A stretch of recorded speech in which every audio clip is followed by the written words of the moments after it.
안녕하세요, 제이제입니다. 오늘은 안 주던 여자도 쉽게 주게 만드는 비법 5가지에 대해 말씀드려 볼게요. 구독과 좋아요, 알림 설정까지 해주실 거죠? 그럼 바로 시작할게요.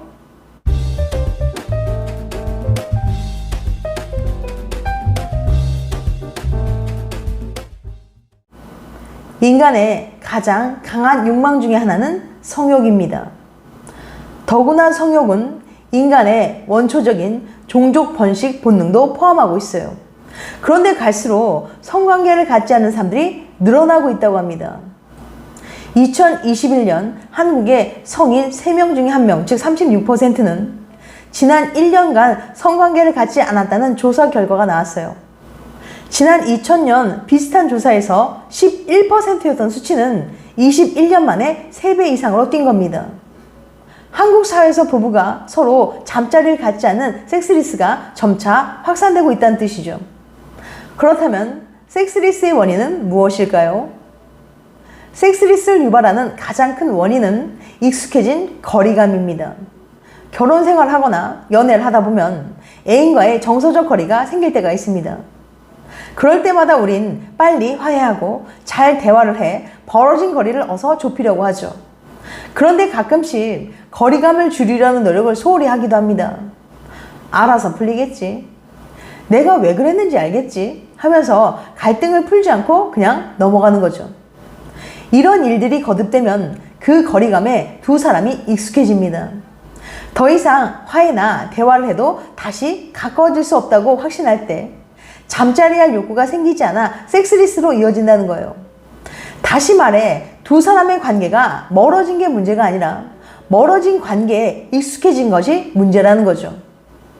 결국 거리감을 다시 익숙하지 않게 만드는 게 관건입니다. 이런 경우 권장하는 방법은 서로를 다른 사람처럼 느끼게 하기입니다. 좀 황당하죠? 하지만 이 방법은 심리학자들이 많이 권장하는 방법이에요. 성적 욕구가 생기는 근본적인 이유가 친밀해지기 위해 거리감을 좁히기 위해서라는 관점에서 나온 솔루션이죠. 애인과 썸 탔을 때 혹은 연애 초반을 떠올려 보세요. 아직 잘 모르는 상대와 어서 가까워지고 싶지 않았나요? 바로 그 마음이 성적 욕구에 불을 지피는 심리 중 하나라는 거죠. 다시 썸 탈 때로 돌아갈 수는 없지만 그때의 기분을 만들어 볼 수는 있어요. 서로 너무 잘 알고 서로가 절대 변화하지 않을 거라는 그 단단한 생각을 깨보는 겁니다. 그럼 어떻게 하면 아내나 연인이 잠자리를 거절하지 않고 즐길 수 있을까요? 오늘은 섹스리스를 예방하고 해결할 수 있는, 식어버린 관계에 다시 불을 지필 수 있는 비법을 알려드릴게요.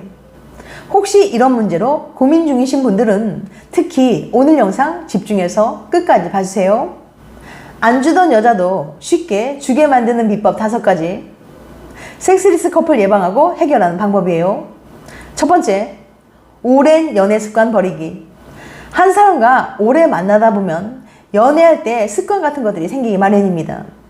비슷한 데이트, 돌고 도는 대화 주제, 말투도 비슷해지고 오래 쓴 애칭도 있을 텐데요.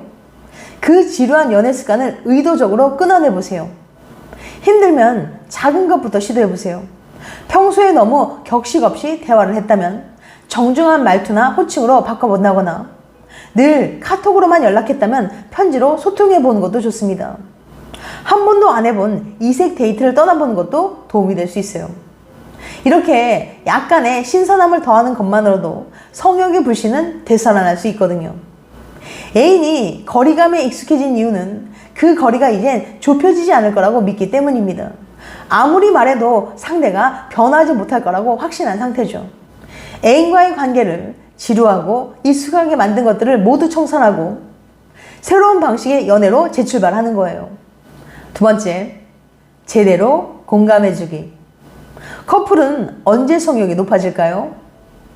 페이스 대학의 자크 교수님은 어떨 때 커플들의 성적 욕구가 높아지는지 알아보기 위해서 134명의 남녀를 모집해 설문조사를 했는데요.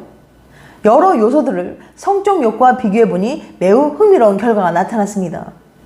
먼저 하루 동안 참가자들의 성적 욕구 변화를 그래프로 그리면 이런 모습이었습니다. 그런데 유독 이 욕구 변화에 매우 큰 영향을 미치는 의외의 요소가 있었어요. 바로 애인에 대한 친밀감이었죠. 참가자들의 성적 욕구는 이 친밀감이 떨어지면 함께 떨어지고 친밀감이 높아지면 다시 높아졌습니다.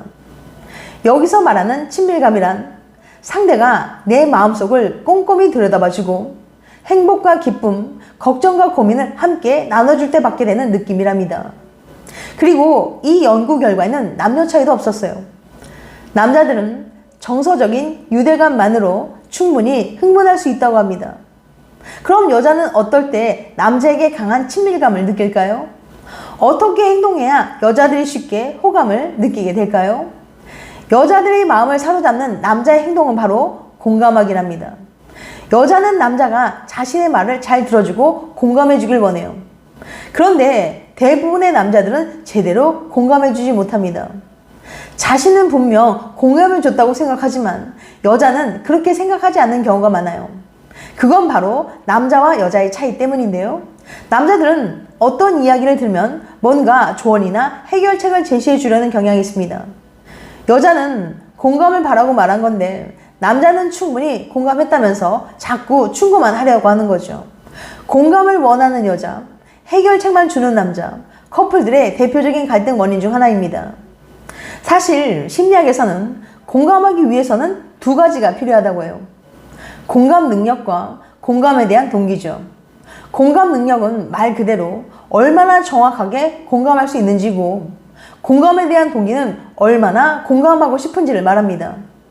신기하게도 공감 능력 자체는 남녀 간에 유의미한 차이가 없다고 해요. 물론 여자가 조금 더 잘하긴 하지만 큰 영향을 미칠 정도의 의미 있는 수준은 아니었습니다. 또 다른 연구는 EQ라고 불리는 감정 지수 또한 남녀가 비슷하다고 해요. 그러니까 남자에게도 공감 능력은 충분히 있다는 말인데, 그럼 남은 건 바로 공감에 대한 동기밖에 없네요. 단순하게 말하자면 그동안 남자들은 할 수 있는데도 불구하고 충분한 동기가 없기 때문에 공감하지 않았던 겁니다. 그럼 여자의 마음을 열고 쉽게 친근해질 수 있는 방법인 공감하기, 어떻게 하면 잘할 수 있을까요? 공감해야 할 동기를 확실하게 만들어주면 됩니다. 정말 마음에 들고 호감 있는 여자가 있다면 속으로 되뇌세요. 이 여자를 내 여자로 만들고 싶다면 지금 내가 해야 할 일은 공감이라고 말이죠. 이런 식으로 스스로 공감해야 할 동기를 확실하게 만들어주세요. 공감을 잘해주는 남자야말로 여자의 마음을 쉽게 사로잡을 수 있다는 거 잊지 마시길 바랍니다. 세 번째, 스킨십 시간 갖기. 매일 저녁 5분씩 스킨십 타임을 가져보세요. 서로에게 뽀뽀하고 키스하고 만지고 장난치는 거죠. 너무 의무적인 거 아닌가 싶을 수 있지만 매일 반복되는 꾸준한 스킨십은 연인 관계에 큰 도움을 줍니다. 두 사람의 애정을 끈끈하게 이어주고 길고 힘들었던 하루를 위로하며 서로의 소중함도 되새길 수 있어요. 부부 갈등의 원인과 치유법을 연구해온 화성에서 온 남자, 금성에서 온 여자의 저자 존 그레이 박사는 행복한 부부관계를 위해 의무적으로 하루 4번 서로 포옹해야 한다고 주장합니다. 기상 후 1번, 출근할 때 1번, 퇴근 후 1번, 그리고 자기 전 1번 말이에요. 부부가 1분간 서로 포근히 안아주는 것이 중요합니다. 1분은 생각보다 꽤 긴 시간으로 충분히 교감을 나눌 수 있어요. 네 번째, 잘 들어주고 대화하기. 평일 밤마다 20분씩 오늘 하루가 어땠는지 물어봐 주세요. 오늘 하루를 어떻게 보냈고 별다른 일이 없었는지 확인하면 안 좋은 일에 더 빨리 위로해주고 좋은 일에는 축하를 해줄 수도 있어요. 또 서로의 기분이나 상태를 금방 파악할 수도 있으니까 서로 내 마음을 몰라준다고 서운해할 일도 사라질 겁니다. 상대방의 말을 가만히 들어주는 것만으로도 부부 사이 친밀도는 높아집니다. 성에 대한 대화를 시작하기 앞서 먼저 부부의 일상적인 대화가 원활해야 한다는 점을 꼭 기억하셔야 돼요. 5번째, 고마워라고 말해주기. 노스 캐롤라이나 대학의 사라 엘고 교수의 연구 결과 이 말 한마디를 매일 하면 연인 간의 사랑이 28% 커진다고 하는데요. 엄청 쉬우면서도 막대한 효과를 가진 놀라운 마법의 한마디는 바로 고마워랍니다. 그런데 혹시 고맙다는 말을 자주 했던 건 그만큼 연인이 고마운 행동을 많이 했던 거 아니냐고요? 꼭 그런 것도 아니었답니다. 힐 교수는 이 결과에 대해 이렇게 설명했어요. 2주 내내 설문조사를 했던 건 선물을 주고받거나 연인에게 큰 도움을 받은 특별한 날이 아니라 평범한 날을 기록하기 위해서였습니다.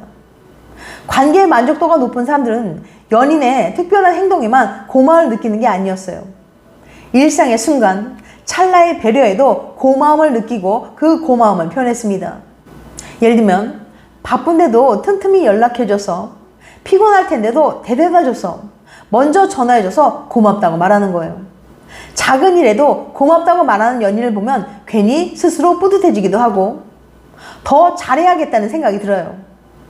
에이, 뭘 새삼스럽게 매번 고맙다고 해? 하고 넘겨버리기에는 효과가 너무 큽니다. 고맙다는 표현을 자주 하면 관계의 만족도가 올라갈 뿐만 아니라 연인과의 일체감까지 높아지거든요. 심지어 연인과 더 오랫동안 함께하고 싶다는, 둘만의 미래를 꿈꾸게 된다는 연구 결과도 있어요. 하지만 이때 힐 교수는 주의할 점이 있다고 하는데요. 이 경우 조심해야 될 것도 있어요. 연인이 내게 특정 행동을 했기 때문에 나도 연인에게 해줘야 한다고 생각하면 효과가 전혀 없었습니다. 내가 받았기 때문에 똑같이 해준다. 그럼 해주지 못할 땐 어떨까요? 죄책감과 책임의식을 느낍니다. 아, 나는 받기만 했는데 이번엔 내가 해줄 차례인데 하면서 말이에요. 반대의 상황을 생각할 수도 있습니다. 내가 연인에게 이만큼 해줬으니 연인도 내게 이만큼 해주겠지라고 기대하는 거예요. 대가를 바라고 한 행동은 연인이 내 기대에 미치지 못했을 때 연인에 대한 분노로 돌아옵니다. 관계가 더 좋아지는 게 아니라 관계가 더 부담스러워지는 거죠. 너무 어렵다고요? 그럼 도대체 어떻게 해야 하는 걸까요? 연인의 행동을 당연하게 받아들이지 않고 당연하게 요구하지 않는 태도가 중요합니다. 어쩌면 마음가짐의 문제일지도 모르고요. 고맙다는 말이 관계의 만족도에 강력한 영향을 미친다는 건 이미 수많은 연구 결과를 통해 증명되었습니다. 하지만 연애가 오래될수록 서로가 서로에게 당연해질수록 고맙다고 느끼는 것도, 고맙다고 말하는 것도 어렵죠. 하지만 당연한 건 없어요. 연인이라고 해서 집에 데려다 주는 게, 바빠도 연락 한번 하는 게 당연한 일은 아니잖아요. 그만큼 당신을 사랑하기 때문에 연인이 노력하는 거란 걸 잊지 마세요. 고맙다고 말하는 것도 말이에요. 여전히 믿지 못하겠다면 일단 오늘부터 한번 말해보는 건 어떨까요? 분명 효과가 있을 겁니다. 지금까지 안 주던 여자도 쉽게 주게 만드는 비법 5가지에 대해 말씀드렸어요. 다시 한번 요약해드리면, 안 주던 여자도 쉽게 주게 만드는 비법 5가지. 섹스리스 커플 예방하고 해결하는 방법이에요. 첫 번째, 오랜 연애 습관 버리기. 둘째, 제대로 공감해주기. 세 번째, 스킨십 시간 갖기. 네 번째, 잘 들어주고 대화하기. 5번째, 고마워라고 말해주기. 다음엔 더 재밌고 유익한 영상으로 찾아뵐게요. 끝까지 시청해줘서 감사합니다. 다음에 또 봬요. 안녕.